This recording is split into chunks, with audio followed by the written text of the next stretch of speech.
Welcome to Flesh and Pod, a flesh and blood podcast, breaking down weekly news and notes from the tournament scene, community drama, game strategy, and more. And now, here are your hosts, Darick and Logan. Hello, welcome to episode 166 of Flesh and Pod. I'm Logan. I am your host. It's 166 in a row. I got back from Tennessee 3 hours ago. But with me, as always, is Charmer. Why do you sound so exhausted, man? Because I'm fucking tired, man. But it's a 10-hour drive from Memphis to Des Moines. I know, but don't you believe in Charm Hendry? I do believe in Charm Hendry. I say your name and you appear, and that's important. Yeah, but as you said before we started recording, of course, on a delay. On a delay. But it's fine. Yeah, you say my name and I'll appear eventually. But I had to finish like putting my kid into therapy at some point in the future first. So Monroe has a cold and he's sick, and so he woke up and despite the door being shut, decided to interrupt mommy and daddy. So I'm sure I'll have to pay for lessons, therapy of some sort later. Mm-hmm. Yep. Yeah, that'll happen. Yeah, he interrupted Monday Night Raw.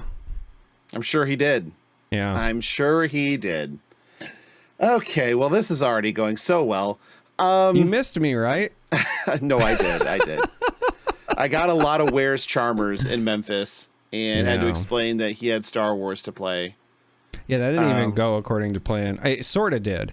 So we had some family stuff pop up, so I didn't even get to play the full planetary qualifier. I had to leave halfway through. Oh. Yeah. But gross. While I was there, folks recognized me, said hello, so I guess that was nice. I got to do the combo and had somebody go, I don't even know what just happened, but I concede, which was all I wanted out of the day anyway, so that's fair. Yeah. Yeah, I was in Memphis. Let's get the good out of the way first, because there's less of it. So let's go ahead and talk about the good. First off, thank you to absolutely everybody that came up and talked to me and said, thanked us for the show and everything else. The couple people that donated to charity straight in front of me, and I will get you your scarf for a scarf, I promise. I didn't bring them with me because I am a fucking moron. These things happen, but you will receive them, I promise. And then everybody else that came and hung out or spent time, chatting with me, it's much appreciated. I had a great time, in Memphis doing the thing. Had a great time going out with Bryn, and great showing by Chris of Banished Zone fame as well, finishing in 15th in the CC calling on Zen, so he put up a good result there. Bryn ran nuclear fucking hot like normal and used prize tickets to buy a pack of crew first and open a cold full of Kadachi, and then use prize tickets to buy a pack of Arc first and open a cold full Techral Foundry Heart.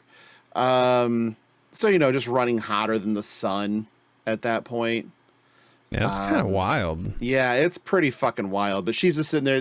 We were sitting at dinner, or pre-dinner, I guess, and having a couple, while she was having drinks. I'm still sober, for God's sakes. Being sober in Memphis, as an aside. Do you know how fucking hard it is to be sober in Memphis, Tennessee? You need to drink yourself into forgetting you're in Memphis. And I couldn't do that.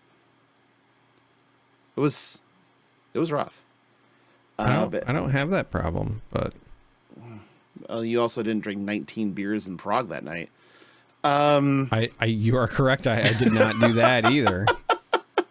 That was not something that I did. And but we were out there, and she's like, I love gambling. It's fun because you always win. I'm like, what are you talking about? And then sure enough, that night we were at this bar called Westies, which is just the fucking diviest dive to have ever dove, and it was fantastic. It was fun as shit. But they're like the New York contingents is cracking a case, Bryn really is cracking a case of hunted at their table, and she's like, "Oh, look, a Marvel. Oh, look, a cold foil legendary. Oh, look, 2 more legendaries." And I'm like, okay, so the last box has to be trash. She's like, "Nah, I already opened it. There were 10 Majestics in it." I'm like, yeah, sure, fuck it, I guess. And then the next day she pulls the Teklo Foundry Heart. It's like, this is fucking gross. And so that was pretty cool. And then got to sit down and talk to Carolina for at long form for the first time in forever, which was nice. Just neither of us had time to just sit down and talk. Like you tend to do with your friends on occasion, at least. I don't know what that's like. I know you don't. You just don't. I mean, at least not with Carolina. Well, sure, right. It's and then obviously seeing Rachel, aka Max Ferocity, and then the Ascent I have the same problem with crew. her. In both cases, it's like clockwork. What happens is when I see either of them, it's usually like at the event, and so I'll say hello. Rachel will usually be like, how's it going? And then somebody walks up and they're like, "Hey, can we get a picture taken?" And then I'm forgotten. That's about right. Yep. And that's pretty much how it goes. With the exception of, there's been times where Carolina has been in the same like Airbnb when we've had the big ones or whatever. Oh, yeah. And then usually with those, it's, "Hey, I'm exhausted from wearing this costume all day. I'm going to bed." And then that's it. Pretty much. And then obviously seeing the min-max guys, the Gearful guys, all of those crews are always, great to hang out and talk to. And yeah, so I had a blast. I had a really good time. Thank you to all the podcast listeners. Justin is a saint amongst humans, as it were. Justin S. from our Patreon, as he sold me a Marvel Japanese adult Syndra, and it is clean. And most of the Marvels in this set are dinged to shit, it turns out. They are. I have noticed a lot of quality control stuff with the Marvels for this set, which is one, it's just very weird because it's never happened before. Right. Not to this degree anyway. Like I might have seen one that was like this in the past, and I feel like I've seen one that was not like this from the new set, where it's just like a lot of frayed edges, kind of, and yeah, like not what I would describe as like a ding, but just like it's like like peeled whitening, like it's yeah. And it's extra frustrating because of course it's the set where I literally want like all but 2 of the Marvels because it's the Assassin set. So now I either have to like just accept the and maybe it's on theme, maybe it's like that because they are so worn and frayed and whatever, and I don't know. But yeah, so it was I did not we'll get into all this later. I did not get to play the CC calling. I did play I registered for and received a sealed pool for the limited calling. I would have been just as well served presenting an empty deck box to my opponent, because that's how the pool was. I went through. It took until my 5th sealed pool of the weekend to open a sealed pool that had a danger digits in it. That's how we were running. Sir? Yeah. I've never opened one with a danger digits. You've only opened one. I've opened more than one. Have you? Hypothetically. Told you I will never admit. We're talking in hypotheticals, though. But just saying, it's not as weird as it sounds. But it is heartbreaking. Yeah, it's not good. And my calling pool, I could not have full equipment with any hero. Mm-hmm. My draconic attack reactions included 3 copies of Sisters of Flame, which you cannot use to give your first Saber go again in most cases. So, yep, that's out. That doesn't. Why are you that playing doesn't do the sabers? thing. You should play the dagger. Or the dagger, sorry. They're just sabers to me. Everything a warrior does is sabers to me. And the Arachne pool had actual 0 of the cards that you would want in an Arachne pool to be present. There were no red Mark of the Funnel Webs. There were no red Mark of the Black Widows. There were no Orbweaver Spinnerets. There were no upsticks and runs. There were... okay. And at that point in time, I'm like, I'll play Syndra. I have to get lucky. I did not. So we took our 0-3 pool and we 0-3'd as God intended, and then went and played some more sealed side events. I was doing well enough in sealed side events that I was able to just turn around and sell all the tickets, and that just kept paying for the side events. So I just got to collect the cards, and that was about it. But still had a lot of fun doing it. I go to play the game more than anything else, so that was nice. But now let's talk about the event itself. The event was the CC calling. There were 2 callings. The Classic Constructed calling was won by Brody Spurlock on Syndra. Top 8 was 2 Nu, 2 Viserai, 2 Kano, 1 Aurora, and 1 Syndra. Yeah. Request to start a petition to rename Kano Dre. I had a feeling this was going to happen. We talked about this last week. We Yeah. talked about it last week. We said 2 things. We said there's 2 decks that people are going to sleep on. They're probably good choices. One was Kano, and one was 747 Prism. Yeah. We'll get to that. There were 11 Kanos in day 1. 8 of those Kanos were in day 2. Yeah. And 2 of those...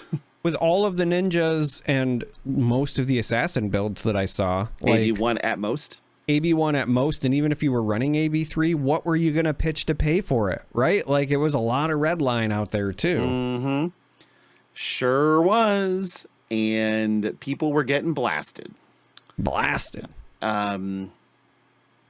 one of the people that didn't make day 2 was Majin Bay. But we'll get to Majin, because there is a Majin story here. Now, it turns out that we have another Brody Spurlock issue. And as we like to say on this show, we are not fucking cowards. So guess what we're going to do? We're going to talk about it. Now, one thing I want to make very clear is that we are not going to talk about Brody Spurlock, the person. I've interacted with Brody dozens of times at minimum. They've all been super pleasant. He's a good kid, good dude, I guess, at this point. He's not much of a kid anymore. And he's pleasant, he's friendly, he's nice, he's everything that you'd want in somebody that you talk to, outside of a game of flesh and blood. And as a person, nothing I'm about to say is an indictment of Brody Spurlock, the human being.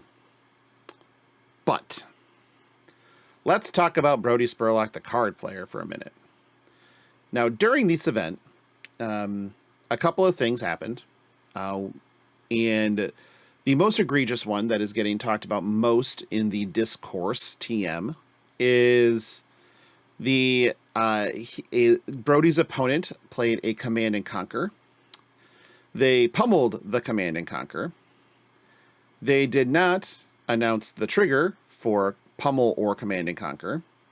Brody left his arsenal in his arsenal and did not discard a card. And so this is a slightly apocryphal, well, not apocryphal. This is third-hand knowledge. I was not watching when it happened. And so there was another sort of judge issue. And during that, the judge who was answering it pointed out that shouldn't, the CNC hit. So do you still have a card in arsenal?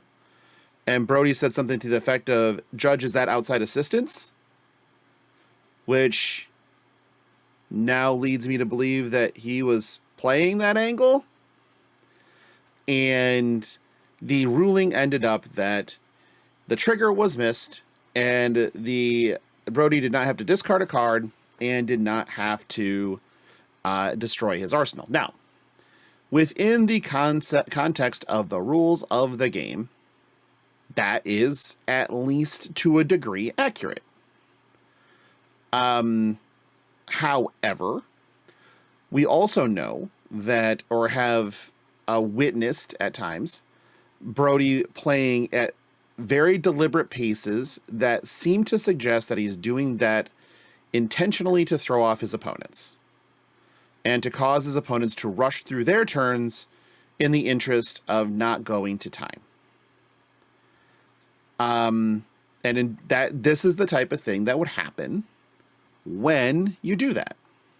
You rush through your turn because you need to get through it. You need to get Brody into the tank because he's going to be there for 17 minutes. And that is a pattern of behavior that we have seen repeatedly now. And very little has been done to remedy that. Right, wrong, or indifferent, there has been a lot of talk throughout the community the last couple of days about how this is LSS favoritism to their poster boy.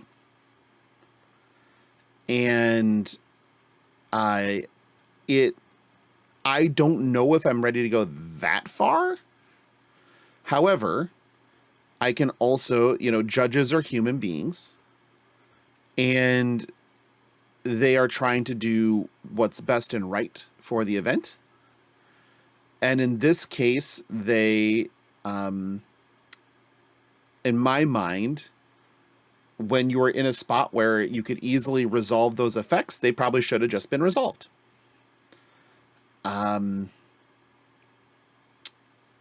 gone on about the facts that as I know them of the situation. And that's only situation one, by the way. Darick, how's by you? When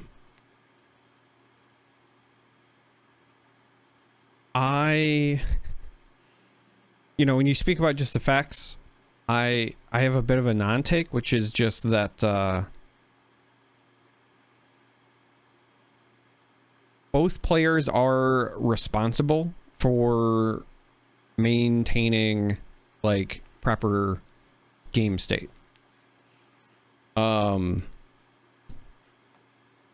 So any way you look at it, it's an issue for both players. Obviously, you could say, maybe Brody was shooting an angle or whatever, but at a minimum, it is still in part his responsibility to also have followed the triggers. Because it's not a you may on those, right? If it was a you may and they didn't say it, then that's one thing, but there is no may, right?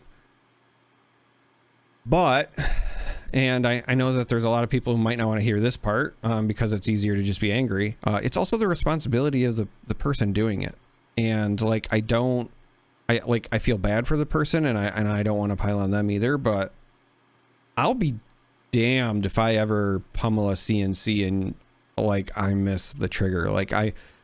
That's the part that also I'm very weirded out. I don't know how that's something that you just forget.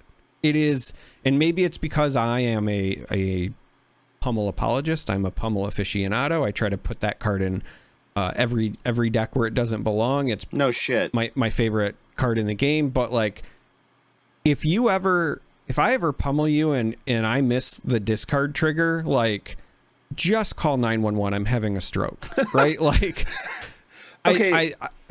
Okay, but this has to be coupled and discussed with the issue of Brody playing slow, because that's how you miss that.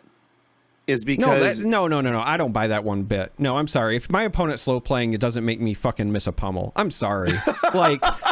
It doesn't make me miss a command and conquer. It doesn't make me miss a pummel. And if somebody's slowing down their play is going to throw you off your game, then like get fucking better, dude. I'm sorry. Like I'm not apologizing for Brody's behavior here, but like to whine and be like my opponent slow played. Well, if they were slow playing, then call a fucking judge. Like, and that's the problem. The judge before you get to that point, though, right? Like you can't call the judge after they slow played and after you missed your triggers and after you smoked a crack pipe in between rounds and then be upset about it. Like at the end of the day, it's a competition, right? And maybe it's like the sports background or whatever that I have, but like judge calls, ref calls, officiating, they're a part of every competition like I've ever been a part of, unless it's something where there's literally an online client doing it for you, right? Like, and I've even played digital games where like the clock fucked up. Like that's part of competition too sometimes. But at the end of the day, look, should people take their triggers with, you know, when they know that they're supposed to? Absolutely. Again, it's in the rules. Both players are responsible for maintaining game state. And you and I have been on record as saying like we've called the judges on ourselves because that's the kind of way I want to win. But we know not everybody has the moral fortitude that we do. And so you have to make sure that everybody is doing their part. But I don't buy one bit like somebody slow played and so I forgot the most iconic interaction in the game. Like that doesn't fly with me. Like I'm sorry. And again, if the slow playing is starting to tilt you, like if you're ever in a game and you're starting to get unnerved, then you call a judge and you do it the first time that you're starting to notice it. You don't wait until there's 3 minutes left and then you say to the judge like, hey man, he's been slow playing all game. Well, great. The judge doesn't know that because you just called him now. If slow play is a concern of yours, you have to address it early. Just full stop.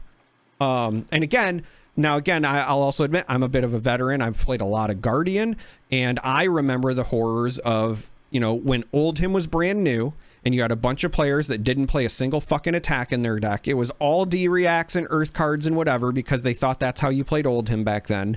And it was like a suicide bomber in your matchups. Like because even if you're on Bravo, it doesn't matter. Like a Guardian Mirror where they're not doing anything but like block, pass for the entire thing.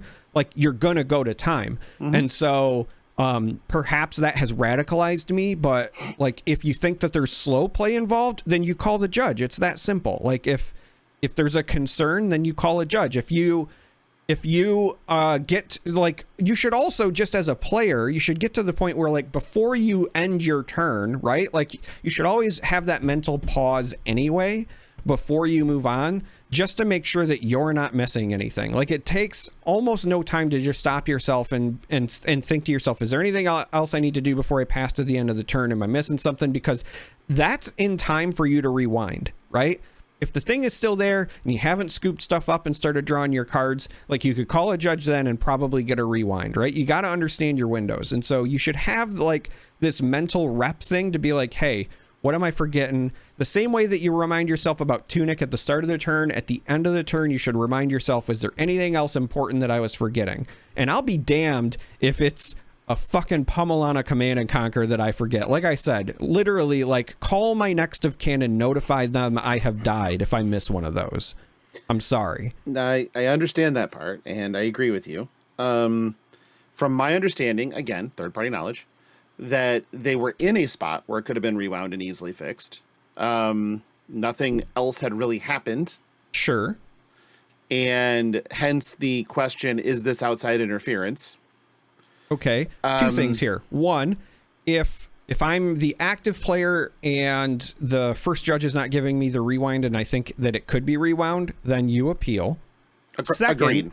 as much as I would like, whether it's Brody or anybody else, as much as I want to like hate the is this outside interference thing, I will tell you, I have been in a position where a judge very seemingly, obviously I can't prove anybody's intentions, but very seemingly outside interfered with one of my matches at a calling before. And I'll be honest, like it really pissed me off. So I'm not saying that that's right, and I'm definitely not going to defend it, but like I can also understand, like I don't know the full context or the history, but I can tell you that like I was at a calling where It was at the Tales of Aria sealed event calling, and I was in a really important, like, for the day 2 winning in on the bubble matchup.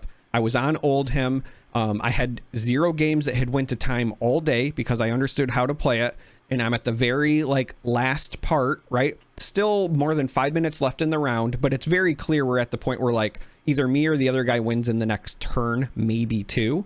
So I'm taking some time to figure out my block. And unprovoked, I had a judge walk up and tell me that I was being warned for slow play. My opponent didn't call the judge on me. The judge just approached, told me that I was being warned for slow play, and then stood back and said I need to, like, make a decision in a reasonable amount of time, which then definitely threw me off way more than if my opponent had actually slow played, because now I feel like I'm being watched by the fucking cops. I make my blocks. They come back in with lethal on the next turn. The judge had never stepped away, and then when the game is done, they say to the other person, "Did you get there?" And they said, "Yeah," and then they fist bumped in front of me. I hadn't even cleaned up my shit. So yeah, if I have had that situation and then maybe it's the same judge at a later thing and I think they might be interfering, I'd probably be a little bit mouthy too. Am I saying that's what happened with Brody? No, I'm just saying that if somebody wasn't there, I don't know enough to judge. All I can do is comment on state of the game, and state of the game is both players are responsible for knowing triggers. Both players need to understand their rights. We just had Josh on here and say, if you're even hesitating to think about it or whatever, just call a judge. Like, it takes no time at all. You'll get your time extension. So, like, it's actually pretty apropos that we have him on and we say, hey, when in doubt, call a judge. And then we have the situation that probably would have been solved, or at least went a different way if somebody would have called a judge. So yeah, a couple of things. And if you're new to the fucking game, because I saw some people being like, oh, we have our new circle jerk. Here's your Reddit thing of the week, by the way, because I saw on Reddit, somebody said, like, oh, it's the first Fab circle jerk, because somebody posted a meme about, CNC and Pummel being errated or whatever. And listen, back in my day, when we used to have to walk to school uphill both ways in the snow, we had Pummelgate already. This isn't even new. Well, we have a rehash. We have a UK Pummel and a TenneCnC. Thank you, Dom, for the TenneCnC, by the way. Yeah, the TenneCnC is actually fucking beautiful. But A+. No, like, this isn't even a new thing. Like, this is the equivalent of being mad at Patrick Mahomes getting blown by a referee, all right? Like, we've seen it happen before. It should be expected that it's going to happen again. Like, come on. I can't argue with that. It's not even new territory. It's not. But let's go ahead and take a quick step back, because it's important to the conversation. So, one, I agree with you. If you sit down, like, if I am ever paired into Brody Spurlock, and the minute he starts jumping in the tank, it could be 47 minutes left in the round. I'm immediately calling a judge and saying, hey, can you just watch for slow play? I don't want to go to time. And from there, I've done my due diligence, right? Right. And I would also just like to say, for also, like, full disclosure, like, yeah, I would consider myself friends with Brody, but I would also do that with him. And I've also played against him even recently. He was my round 1 opponent at the Living Legend calling in Chicago. And it went fine. Like, I didn't think he was slow playing there. Not saying that he wasn't in this other matchup. I'm just saying, like, if I thought there was an issue, I would have spoke up. But, like... But here's the other thing, and Dagan White brought this up, and I hadn't thought about this, and it makes sense. If you miss an Arachne trigger to transform into one of the other forms and pass the turn, and it goes to the opponent's turn, and they do stuff, and you notice you didn't transform and you call a judge, do you know what happens? I mean, I don't, because I don't miss my transforms. You roll the dice, you roll the dice and you transform. And that means you resolve the entire effect of the card. So if they have an attack that is on the stack, that is on it, that is a chain link, and you notice and you roll a 6, you get to make the search for the trap as a trapdoor. Sure. If we can make that correction, after game actions are taken, why can't we clean this up? Well, okay, so one, I don't disagree, which is, again, why I mentioned if you don't like the initial ruling, then feel free to appeal. Again, judges are there. But also, the only reason I would say that it potentially doesn't matter is, as much in that scenario, is that with the exception of Trapdoor, none of the other arachnes are relative to the game state, so catching you up is mostly easy. And then you could say, like, well, Trapdoor is relevant and my opponent might have done something differently, but then I would go right back to it is up to both players to maintain game state. You are correct. Whether it is for you or against you. Like, I agree. Again, just that's all I can say is, like, get in the habit. The number of times I've told my opponent, like, hey, we also have to do this. I'm not happy about it, but want to make sure that we're on the up and up or whatever, right? Like, and I'll literally be like, yeah, it's, sucks for me, but you still got to do your bonds of agony or whatever. Mm-hmm. Like, it happens, but it's up to both players to maintain proper game state. Yep. Last piece of this that I really want to touch on was something that was brought up where in the finals, Brody took an inordinate amount of time on thinking about through AB1 versus Spell Void 1 on a Wildfire, I believe. And, oh, yeah, I did see that. And then the next turn, Brody presents a Rabble, and his opponent is thinking through the go-off turn, which is the Kano thing. Sure. And the person was thinking about 3 minutes before Brody said, hey, I think you're playing too slow, and a judge started making them have to advance their state. Okay, so does this seem unfair? Yes. Mm-hmm. But the context is one person spoke up. Like, right. Again, I am not defending Brody. What I'm trying to get through everyone who's listening's head is you only get the benefits when you speak up. And so you could look at this and be like, yeah, that was really, like, shitty of Brody to do, but there's also, like, a lot of money on the line, and it's a big competition, and at the end of the day, like, Brody has played in a lot of events, so I can guarantee he's not shy about speaking to the judges. He probably has conversations with them all the time because of the number of events he's at. So you just have to be okay with calling a judge. The worst thing they can do is say no or whatever, but if there's ever, like, any question, you just have to call a judge. Like, mm-hmm. Like, again, and I'm looking forward to, I don't know, maybe it's the Brody Spurlock heel turn. Maybe he's going to be the new Matt Folks who will be, like, lambasted. Christ. Yeah, well, you know what I mean? Like, Matt Folks went through the same thing because of his history, and so every time he called the judge, everyone's like, oh, he's angle shooting, and it's like, well, no, he's, like, a competitive player. Or he is. I mean, that's also a thing. I mean, or he is, but that's also, it's the... you're right, though. That's the thing. Is this isn't the first time. Yeah. It's but not. I guess again, like, just to beat this horse to death like it's BoJack fucking Horseman. Did he die? Probably. I mean, maybe. He's so depressed. I'm sure. Yeah. There's no way he lived. My point here, though, is again, it can look like it's favoritism for Brody, but I'm telling you, it's probably just more likely that it's the veteran mindset of he is taking advantage of the things that he knows are within his rights and within the rules, right? Sure. It is that, right? So yeah, it's going to look like that because he's using every tool in the toolbox. Mm-hmm. Yeah. And so let's kind of move on through the event a little bit because I have a lot of impressions to get through that I want you to Christopher Walken, go. Oh, shit. I wasn't ready. I can't do it. Performance anxiety. Robert De Niro, go. I never had a De Niro. All right, you're doing a great Brody Spurlock right now by stalling. Go. Okay.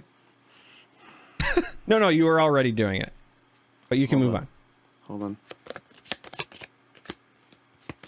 Hey, man, I resent that because I flick my cards. I know you do. That's why I did it.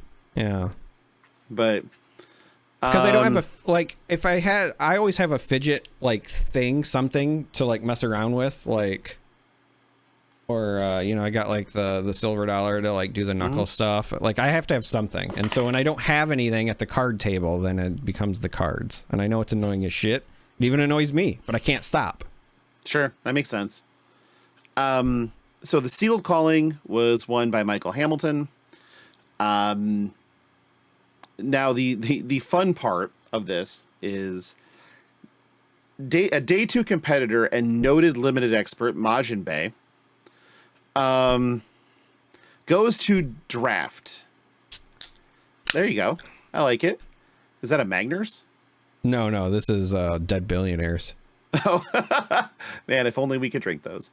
So Majin goes into his draft pod, and he thinks he has this sick Syndra deck. And he does.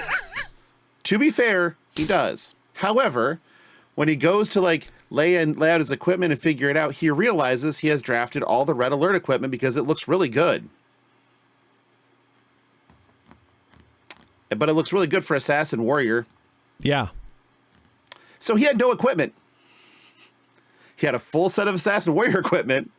That's the most Majin thing. I love you, Caleb. He went 2-1, and if he would have had one piece of playable equipment, he would have 3-0'd the pot.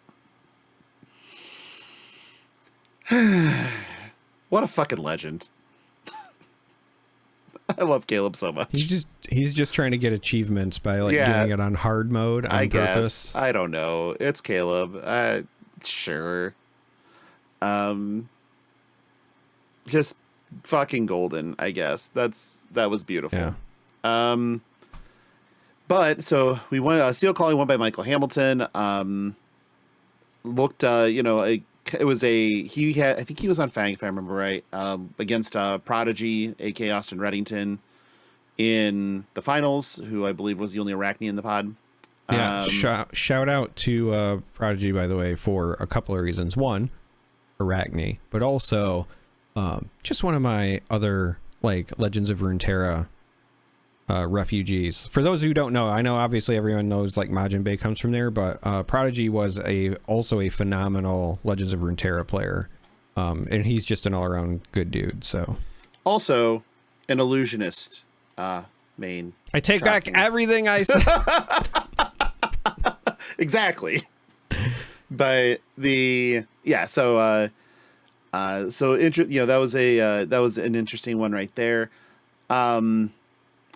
But better to me because obviously somebody I know and I've spent a decent amount of time around at events. Battle Hardened was won. The CC Battle Hardened was won by Kevin Murphy on Prism, and if anybody knows Kevin, he is a passionate fucking card player. And he's been close a number of times. I believe this is really one of his first breakthroughs to top 8, and he converted. It was really fun because what I watched him do to an Aurora in his win-in round is actually a crime. And on turn 4, he had all of his Figments in play. Okay. Right. And his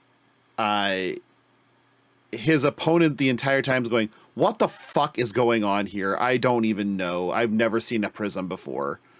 And it was like, oh no. And he just had a stack of Figments like it was a sandwich at an Arby's. He had the meats. And we looked at the bracket. Mara, myself, Kevin, a couple other people, I'm trying to remember who, no, Wyatt. And we were looking at the bracket and going, okay, so this should be you versus Syndra in the finals. And that probably is okay. Now, fast forward to the finals are playing. I'm sitting at a bar with 200 taps and not drinking. Fuck me. With Chris Brummett and Tucker, and then my Iowa team, my Iowa folks, Dagan and the Adelsons. And we sit there and Tucker brings up the stream, and I see like Kevin's at 7 and Jacob is at 34. And I believe Tucker said, oh, I think he's cooked. And I looked and I'm like, no, I think he's safe. because he had 3 Figments, 3 Soul, 1 flipped Figment, and was attacking for 7. I'm like, no, I think he might be fine. And navigated those waters perfectly. Jacob got him down to 1, but the next presented attack demanded the Flick Knives block, which eliminated that as an out. He had a really hard turn to navigate with an Angel that was flipped. That was probably going to, if he didn't block the attack, or if he did block the attack, it was going to be the Flick Knives was going to kill the Angel, and then the attack goes through for the damage. So he took some time, realized they needed the blocks, and that he was going to be able to serve up some meats and beats on the back end, and navigated that swimmingly. It looked like he had the math completely down from the spot where he was like super low and knew exactly where the lines were to cross it. It was masterful. So congrats, Kevin, on that. I believe it was the 2 Woodford reserves he had the night before at Westies that really smoothed it out for him and got him across the hump. So again, congratulations. Well-deserved. If you haven't watched that match, you should, because it's actually a clinic by both players. Jacob Baugh played that matchup swimmingly as well. And it was one of those where, we talk a lot of times about how these matchups are polarized. What does a perfectly played X versus a perfectly played Y? Who is favored? And I believe a perfectly played Prism is probably favored into a perfectly played Syndra because of the fact that Syndra can't block the Heralds. Right. And that not in any meaningful way. Right. And that means you're getting Soul, you're getting Figments, and if you haven't, and you can kind of do enough to get time to set up, and then never get hit again for the most part. The top 8 for this one was 2 Viscerai, the Prism and Syndra, aforementioned, 1 New, 1 Zen, 1 Verdance, and 1 Marionette. So good diversity there. Arachne was Brian Lawrence from Team Ascent. It was the same list that Dagan was playing, so I'm very familiar with it at this point. But super well piloted. He was Kevin's loss in the Swiss, with a perfectly played game into a kind of an unlucky draw from Kevin and Swiss, from what both players said. And then Kevin avenged that in the top 8. But list is, again, that list is super good. I can vouch for it. I talked with Dagan about it. It feels like forever because 20 hours in the car. But if you really want to see good Arachne play, you should watch Brian's matches. They were exceptional. Anything else you want to talk about when it comes to results? No. For the most part, you kind of already hit the nail on the head, right? Prism did well. You and I talked about the Kano thing. Not surprised to see either of them do well. I think the only real surprise that I had is I just expected Enigma to do a little bit better than Enigma performed at this event. We'll have to wait and see as people get more time on the new cards and reps on the heroes if that balances out. I just expected Enigma to still be really strong. But other than that, the rest is pretty on par with what I was expecting. Yeah, no, absolutely. And there were a lot of interesting lists floating around. After day 1, after the calling during the Battle Hardened, Eugene C from Hong Kong, he was on Rhinar, and it was the most viciously spiteful towards Prism Rhinar that I've ever heard of in my life. And Vishra can account for this if he wants to at some point in time, but he was playing against Eugene, and he slammed an ALS, and Eugene went, "Sure, sand sketch plans." And Barrett was, what does that do? And he picks it up. He's like, ah, fuck. And Eugene's like, oh, I'm now losing to Prism. I'm like, For those of you who don't know, Sand Sketch plans, if you go search up a card and you discard a card at random, and if you discard a 6, you get 2 action points. So that ALS ain't shit. Womp womp. So don't want to lose to Prism. That makes sense. No. And Prism there was a few, not a ton, but there were a good amount of Prisms in day one that I walked around and saw. Very few Fangs, a decent number of Syndras, a decent number of Marionettes. Fang looked to be was by far, I think, the most underrepresented of the hunted heroes. But who's to say on that? I think that in limited, Fang is the easiest to build. I think in constructed, Fang is the hardest to build. So you just kind of have to decide what matters. And I've been working on a Fang list with Dom for the last week or so, and then talked about it with Mara a lot at the calling, and it's got legs if you know what you want to do with it, but you kind of got to know what you want to do with it.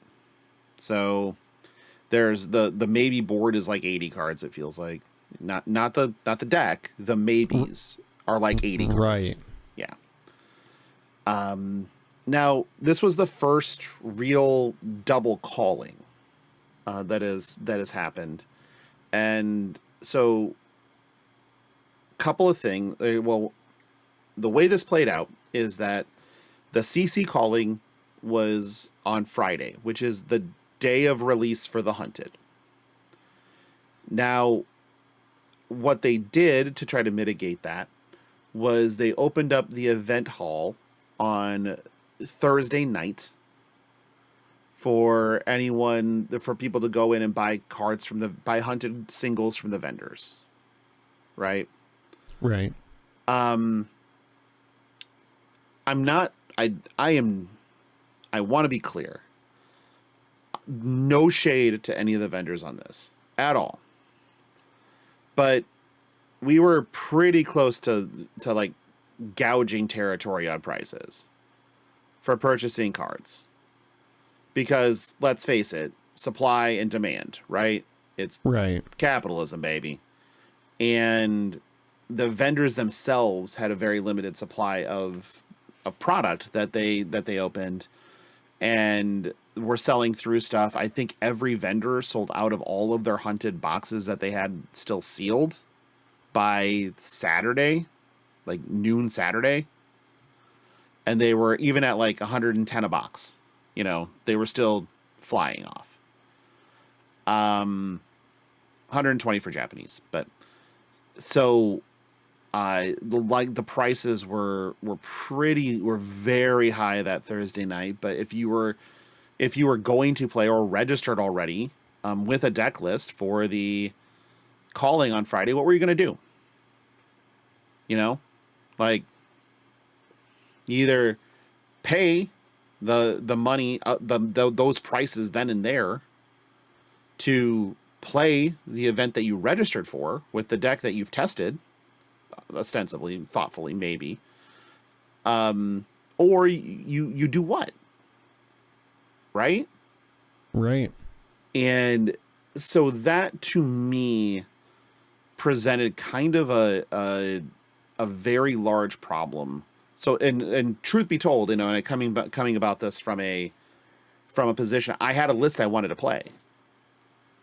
And I went to purchase the cards I needed, and I purchased the majority of them at, again, what felt like inflated prices. Ultimately, because some cards went up a bit that after that day that I knew probably would.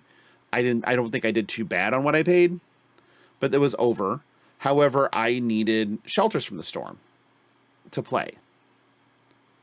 And the lowest vendor was MinMax at $100 per copy. Oof. And I'm like, no, I haven't registered for the event, and I'm not doing that. But at the same time, I'm not going to swap in sync belows and call it a day to go play in a competitive event with not the list that I want to play with the specific cards in mind for matchups. So that's why I didn't play the Classic Constructed Calling. No, but had I already registered for it, I pretty much would have been over a barrel. It's either play a suboptimal version without the cards I feel like I need for matchups, or pay what at the time seemed like very, very high prices. Now, we're going to do a live price check because during the event, TCG player got down to about $58 per copy for Shelter from the Storm. So, Darick, for a regular non-foil Shelter from the Storm from a reputable vendor, how much is it? I have not checked prices on these at all. So I will say $71. 82. All right. So close without going over. Close without going over. Now I did wind up buying.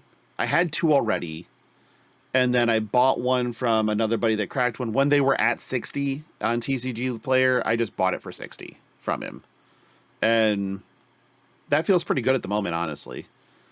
I really wish I would have bought Hunter's Claves, but I didn't. I don't even want to know. Well, you know I'm going to tell you.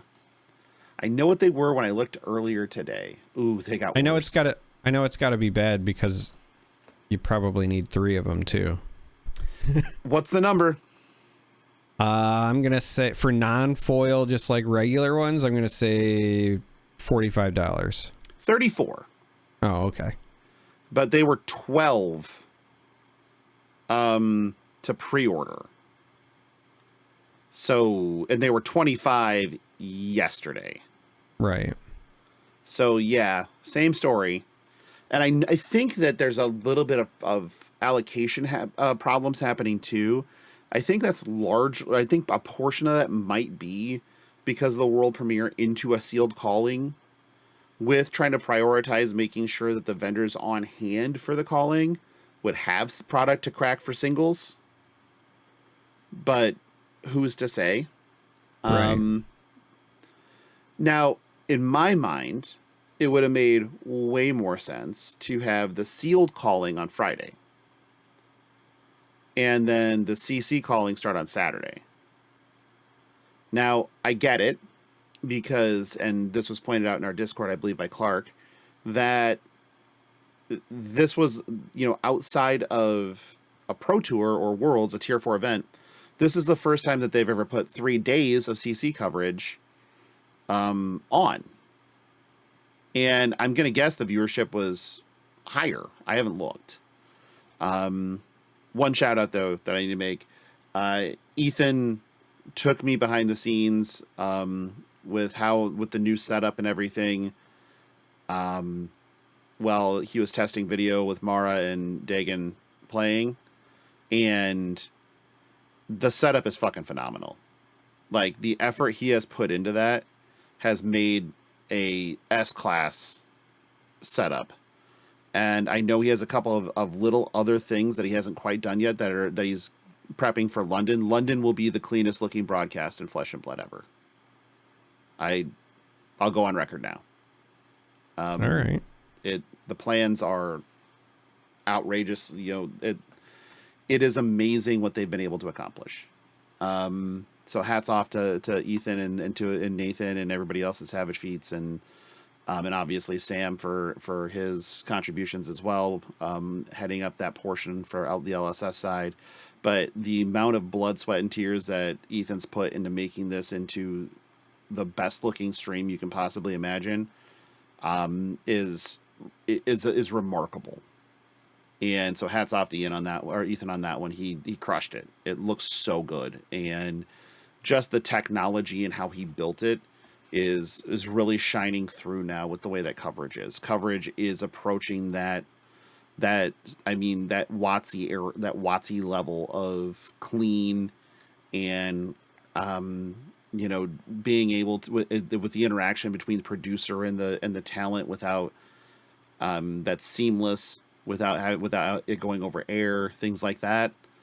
That is it's remarkable how fast they've come up doing this. So again, massive round of applause there. But yeah, I'm concerned because U.S. Nationals is on release weekend for the next set, which means you have another event with Classic Constructed on a Friday that the set releases. And it's it's the U.S. National Championships. So the people that want to be playing their specific list will be in the same position that they were for this event. That concerns me. We don't know what the set is. It could easily be there might not be a Shelter from the Storm in the set, right? A generic Uber staple in the set. We don't know.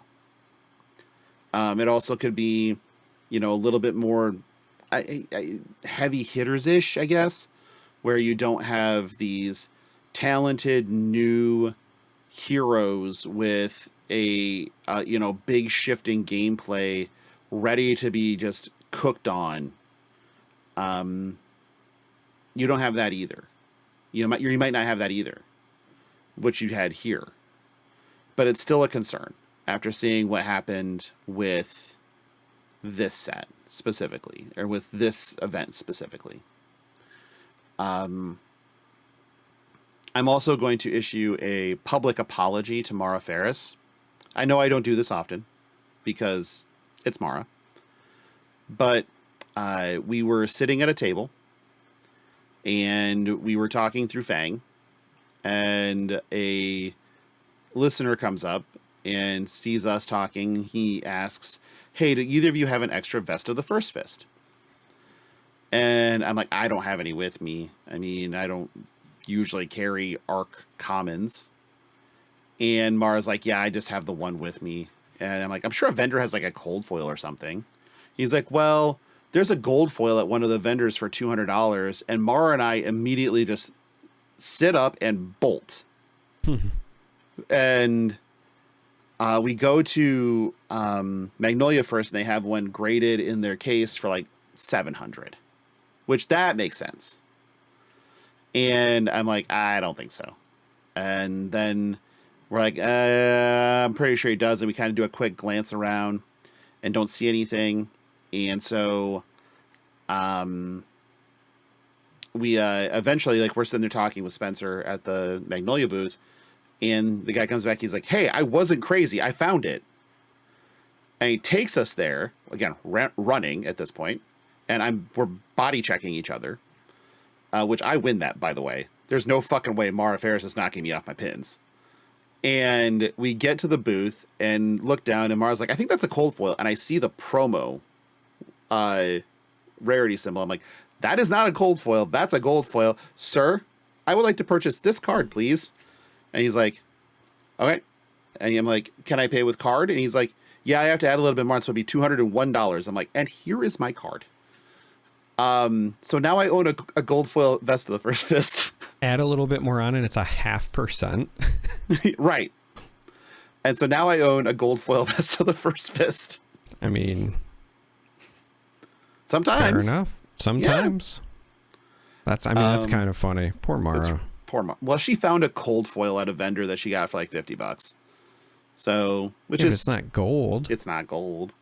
The Empress needs stuff for her throne room. I mean, deposed Empress, but yeah. Let's look here. Vest of the First Fist is Fab 100, and has no listings. A Vest of the First Fist cold foil on TCG Player, Arcane Rising.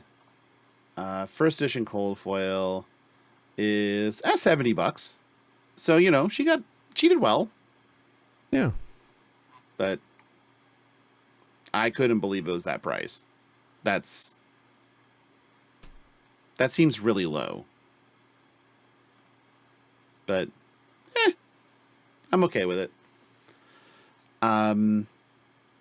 What do you think about the entire situation? Kind of as I described it, with the vendors and the callings and things like that, kind of having that tension. All right, before I answer, let me take another drink of this Dead Billionaires. Jesus Christ. Fuck capitalism. Yeah, okay, well, we're starting off hot. Let's eat the rich. I mean, listen, jokes aside, like, I would prefer that prices were more reasonable, right? Yeah. On the other hand, I don't fault the vendors. I also don't know how, like, let's just say hypothetically, you got like 5 vendors in the room, right? And one person is trying to do things at what they expect the market to settle at, and the other 4 are, you know, the skyrocketed or whatever. Right. You and I have worked enough shows to know that, like, if one of those vendors finds that out, they're just gonna go buy out the other vendor. Right. 100%. Right? So, like, I can't even, like, it's hard for me to, like, have any sort of alternative to offer, right? It's unfortunately, that's the nature of the beast. To me, it's like paying, you know, stadium concession pricing. Does it suck? Absolutely. But also, what are your other options? There are none. So, I don't know, you know? It would be nice if there was, like, you know, a week in between for players to be able to get the product, because then that would, I think, assuage the issue a bit more. But yeah, I also can't control, like, release timing. And, like, on the LSS side, you could say, you know, hey, they should do something about it. But also, like, I get where they're coming from, where they want people to be excited and they want these, like, bigger events to be, like, the premier thing. And so when you give people, I mean, it might not sound like that big of a deal, but, like, you give the good players, like, a week to sort it out or whatever, and it's drastically different as opposed to, like, just going into a weekend dry. So I don't know. I mean, they still had that time to sort it out. I mean, they solved IRA in 12 hours. But the bigger thing here in my mind is there has to be something that they can do to prevent the availability issue with, you know, so I don't know, really. I mean, the honest answer would be don't, you know, push release to be a week sooner. But who knows if that's even possible. But, you know, in June, we will have U.S. Nationals. Day 1 is the day that the next set releases. And it's fucking set, man. Oh, yeah, you're looking at prices, huh? Yeah, I just looked at what the extended art Kiss of Deaths are going for. Oh, you definitely shouldn't have looked at that. I know. 125? Actually, like, reputable spots like 110. Yeah, okay. But they're fucking gorgeous, though. I know, that's why I was like, well, I'll look. Ironically, the Mask of Deceit extended art is, I think, at a pretty reasonable spot right now. So, like $100? No, it was like 65. Oh, wow. Like, cold foil extended art. So that's why I started checking the other ones, because I was like, oh, that's way lower than I thought it would be. And then everything else. Hunter's Clave just has the one orientation in this set, right? I haven't seen anything with the dual orientation yet. So at least that saves me for the short term. Well, not really. It's still $35 per Hunter's Clave. No. It's like 75 because I'm going to buy the cold foil ones. Oh, right. Forgot about that. Right. Yeah. All the extended arts in this set look incredible, though. Just gonna throw that out there. Yeah, like the Shelter from the Storm one that's like $305. I have one of those. Yeah. Honestly, like the Marvel frame, or the frame on the cold foil framing on the Marvel Syndra is what made me buy it. It looks so good. It's just the bronzy, fiery frame is just so sharp. And then, like I said, the one that Justin sold me has no dings in it. It is 100% clean. So again, thank you, Justin, for being a homie. I know you're listening, and you're much appreciated, sir. And I hope your grandpa-in-law gets better and is fine. They had a little bit of a health scare too, but let's do some of these Arachne Marvels are reasonable too. They're dropping rapidly. Yeah. If I wasn't so terribly and unequivocally broke right now, I would pick some of these up, but yeah, I legitimately don't have extra money. And I'll be honest, if I did have extra money, as much as I want those, I know I will get those eventually, so those are less time sensitive. I made a different mistake tonight. Stark has been very much like getting into wrestling, and he made the mistake of saying, I just really want to go to a live show. So I looked up what the tickets are for Elimination Chamber in Toronto, and I'm gonna see, I might sell some plasma or something, but I'm gonna see if I can take him. $350 a ticket. So it depends on where you want to sit. Sure. I found where we could be essentially like along the entrance, like walkway thing, so you can see him during the entrance stuff and have like a good seat, and it would be like counting the stupid Ticketmaster processing fees and whatever. It would be like a grand for the both of us, like for the good seats, for the ones where you actually get on camera. Right, that's what I'm saying. Like, yeah, that. You know, if I wanted to be a good dad or whatever. Is that being a good dad? Yeah. That's being a cool dad. I just, and to me, like Sophie said something to me about like a full circle moment when Stark and Monroe were watching Royal Rumble with me on Saturday. Because like I used to watch wrestling with my dad, and then when I became an adult and like got my first job or whatever, the first big Christmas present I got from my dad was I bought us tickets to go to WrestleMania at Ford Field. So like I took my dad to WrestleMania like as his big thing, and now my kids are there, and I don't know, like they're at that age. So yeah, well, that's cool. I like that. We only have like 3 listener questions. And I think they're probably gonna be pretty quick to answer, so we should just do them, right? Oh yeah, let's just do it. Let's just do it. First one's from Clark. Excluding Love you, Clark. Yeah, absolutely. Excluding Tier 4, Memphis might be the first time we've had 3 consecutive full days of CC on stream. I believe that's true, actually. Should LSS do more callings with Friday starts? Yes, is my answer. Yes, if they're hiring me for them, and no if I'm playing in them. Because it's easier for me to take days off of work if I know that it's for a gig. But if I have to take days off of work to go play, I'm less likely to play in the bigger events. Right. Because I try to save my days for gigs. That makes sense. But when was the last time you had a gig? I mean, it's obviously been a bit, but I have stuff coming soon. I can't. Soon. Soon? Okay. Yeah. Yeah, soon. That's the Blizzard trademark. I feel like that the Friday start is kind of cool, personally.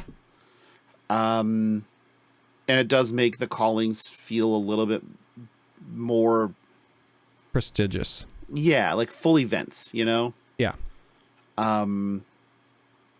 The downside of it is kind of like you pointed out, most people would have to take an extra day off work to make that happen, and that might hurt attendance.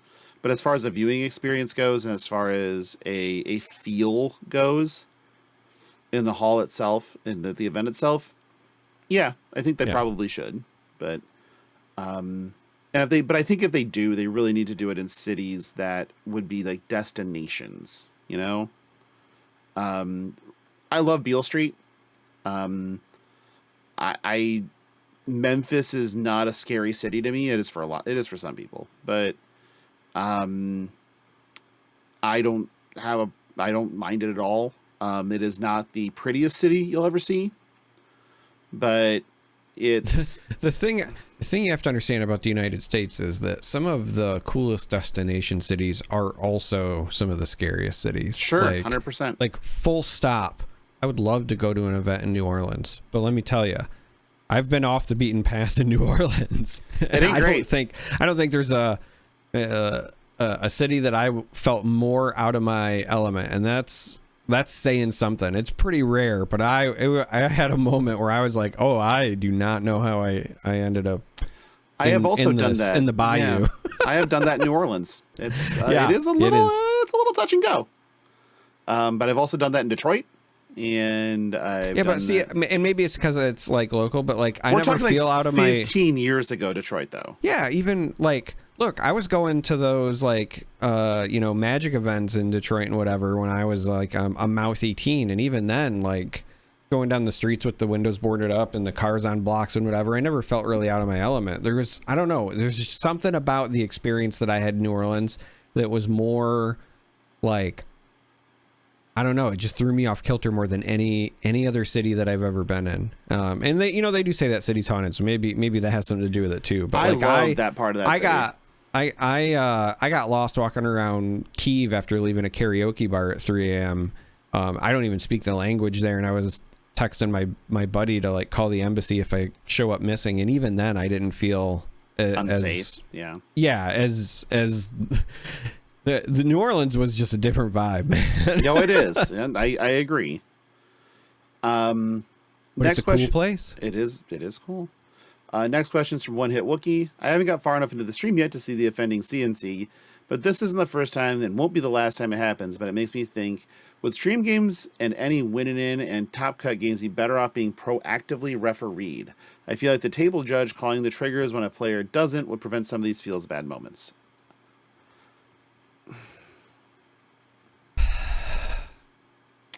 So here's the thing. I don't hate the idea.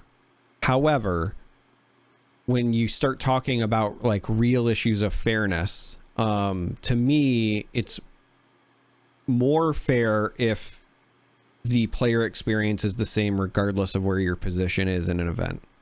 And you can say, again, you can look at this event and say, one player you got cut slack and another one didn't, but at the end of the day, like one player called the judge, one player didn't, but that's like the universal experience. But then if you have like situations where, because the problem is it's also staffing too, right? So like when you talk about like win and ins at a calling event day one, when you're talking about win and ins just to get to day two or whatever, are massive. Like you just don't have the staff for that, right? And so even if you like try to sprinkle them out, if one person, you might assign one judge to, three matches or 5 matches or a group of tables or whatever. But if one table just happens to be the one the judge is at and another one isn't, then you'll have those feelings of unfairness. But even when you go to like, if you say just day 2 or just top 8, like at the end of the day, you're having people who are getting a different experience. And that's my biggest hesitation there. Like, yeah. I agree it would probably reduce some of the feel bad moments, but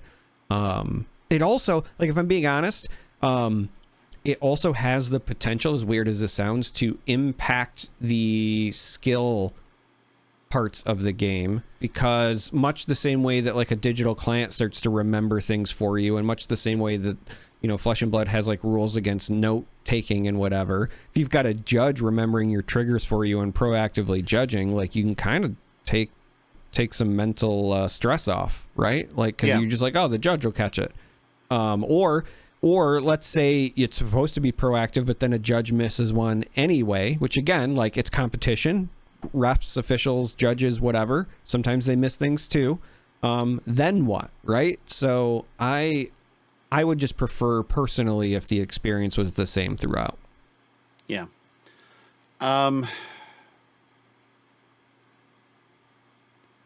I think I agree with you up into the actual top 8. And there you can watch every match. You do have the staff for it. And those, it's almost like I almost want those to be at that's what the highest REL is, right? Almost like that there's an extra level, you know? But I don't know how easy you can do that. It just is what it is. Last question is from Dom. He's been putting in work this episode, honestly. Should judges step in when they see missed triggers? That's a can of worms. Depends on the missed trigger. In my opinion, if a judge sees something that is missed but was not a may, they're a judge. Like, if you see something, you can't just be like, oh, well, they didn't call me. Like, you saw it. I don't think they should be, like, walking around like cops trying to bust people. But, like, if you're there and you see it, like... Correct the game state. Correct the game state, right? Like, at the... Like, I don't know what else you're doing there. Like, it's literally the reason you're there. So, I would say, yeah. And... you could, again, like, you could be like, hey, is that outside interference? Well, no, because it was the missed game state. I'm not interfering if it's something that was not a may. Like, ultimately, that's where I stand on that thing, right? Like, I don't think that somebody, if it's an outside player, that's different. But if we're talking about a judge and it's not a may, to me, that is fair game. I feel like we want these games to be on the up and up as much as possible. And that effects and triggers and things that should happen happen as intended. I also understand that sometimes and this again it goes back to Magic times too, that sometimes in Magic you would just hope your opponent missed it. Like, that happened a lot because yes and no. So back in the early days, both players were responsible for each other's triggers too. Then eventually they said, okay, babysitting your opponent's shit and getting punished for your opponent making mistakes when you have your own things to manage is dumb. So they, instead of saying, you're responsible for your opponent's triggers as well, but you will not receive penalties for not pointing them out. They just said you're only responsible for your own triggers, which is cleaner, but it also led to a lot of, okay, but at the same time, that's things like Tunic, right? And missing your Tunic is definitely something that you can do. Mm-hmm. But that's a may. And does it actually say that on the card? Pretty sure it does. Let's look. I'm gonna look up Fyendal Spring Tunic. It says you may put an energy counter. You may put an energy counter. All right. Now let's look at Command and Conquer. Command and Conquer says, when this hits a hero, destroy all cards in their arsenal. Right. There is no may. That doesn't seem like an option. Pummel says, hits a defending hero, discards a card. That seems pretty cut and dry, too. Right. And this is... Now we're hitting... At the end of the episode, we're hitting the source of all of my complaint and rage, which is, if it's a may, fair game, and if it's not, both players are responsible for maintaining game state. That is my entire statement for the entire episode. Good enough. Well, let's thank some patrons. It's going to be a kind of quick and dirty one because that's not a may. Thank those patrons. That is not a may. I have to do it. Yeah. We'll start with our associate producers. We have Andy, Sindra, Jack Meoff, Jacob, and the Salty Sea Cat. Our executive producers on up. We have Blaze Storm, valued member of the Patreon. Brandon, Diana, Lance Good Thrust, add that one to the supercut. Micaiah, Poxanas, Sergeant Isbjorn, Vintox 18, Chris, Philip, Rich, Sergeant Swanson, Matt, who is 1 month away from, actually is not even 1 month. He is 7 days away from having the option to co-host an episode of Flesh and Pod. And the Jackal. If you're interested in becoming a member of our Patreon, you can go to patreon.com/fleshandpod. Link is in the show notes. You know, our merch link is also in the show notes. I got asked like 4 times this weekend about merch. There's a fucking link in the show notes to a merch site that has merch on it. You want to know what your biggest problem with that is, though? You're expecting card game players to read. I can't. There's no defense for that. No. That's just accurate. Mm-hmm. Yeah. Well. Hey, I know that Greg's done a lot of pre-work, good quality hard work on our supercut, but the next iteration of the supercut needs to be the Lance good thrust, but cut over super kicks. So every time someone does a super kick, it's just sweet Lance music, right? Good thrust and Lance music. Ric Flair into retirement. I'm sorry, I love you, Lance good thrust. That's actually really fucking funny. All right, sounds great. If you need to contact the show, you can send us an email at fleshandpod@gmail.com. You can find us on BlueSky at Flesh and Pod. Just search Flesh and Pod. It's the easiest way to do it. The best thing you can do to get a hold of us is actually join our Discord. That link is also in the show notes. But it doesn't, you don't have to be a patron, you don't have to be anything. You can just join and then get in on all the debauchery, shenanigans, and tomfoolery. Darick, where can they find you? BlueSky is charmer.com. In the Discord, it's at IamJorman. Eventually, at GoFundMe, it's send me to Elimination Chamber with my son. People are going to Google that. Yeah, I know. I should set one up, but that was not where I was going with that, but sure. Yeah, it's probably not a bit for you. Yeah, I think that's our show for this week. You got anything else? No. I'm really dreading work tomorrow. Me too. Yeah. All right. Well, that's our show for this week, everybody. Thank you for listening, and we will talk to you next week. Bye.